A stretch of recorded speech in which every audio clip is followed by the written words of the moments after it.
High বন্ধুরা, আমি আজকে আপনাদের দেখাবো কিভাবে আপনি আপনার পিকচারটিকে ম্যানুয়ালি এডিট করবেন, যাতে বোঝা না যায় যে এডিট করা হয়েছে। আচ্ছা, প্রথমে আপনি আপনার ফটোশপটি ওপেন করে নেবেন।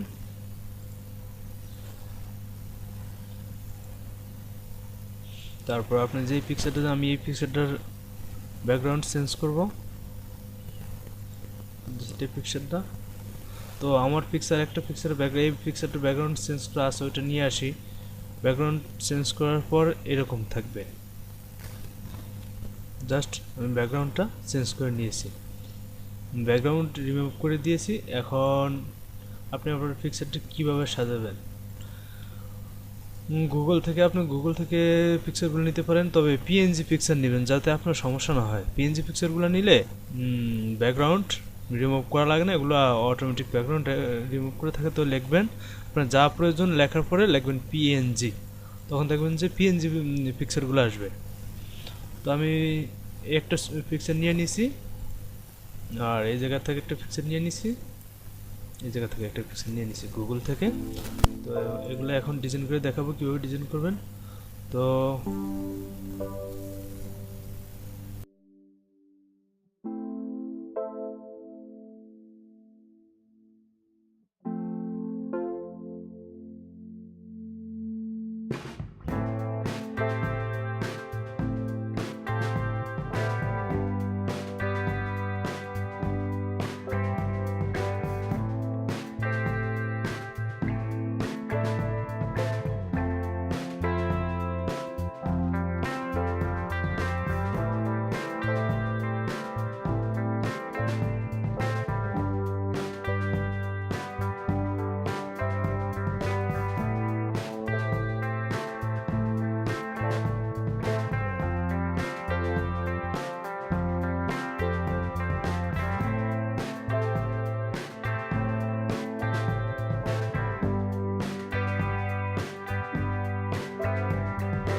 হ্যাঁ বন্ধুরা, এটা মোটামুটি সুন্দর হয়েছে। আশা করি এই ভিডিওটি ভালো লাগলে একটা লাইক কমেন্ট করে জানাবেন যে কীরকম হয়েছে, আর আপনি কীরকম চান আমাদের জানাতে পারেন। আর ভালো লাগলে চ্যানেলটি সাবস্ক্রাইব করবেন, আর পাশে থাকা বেল আইকনটিতে প্রেস করবেন যাতে নতুন কোনো আপডেট ভিডিও আপলোড করলে আপনারা পেয়ে যান। Thanks for watching.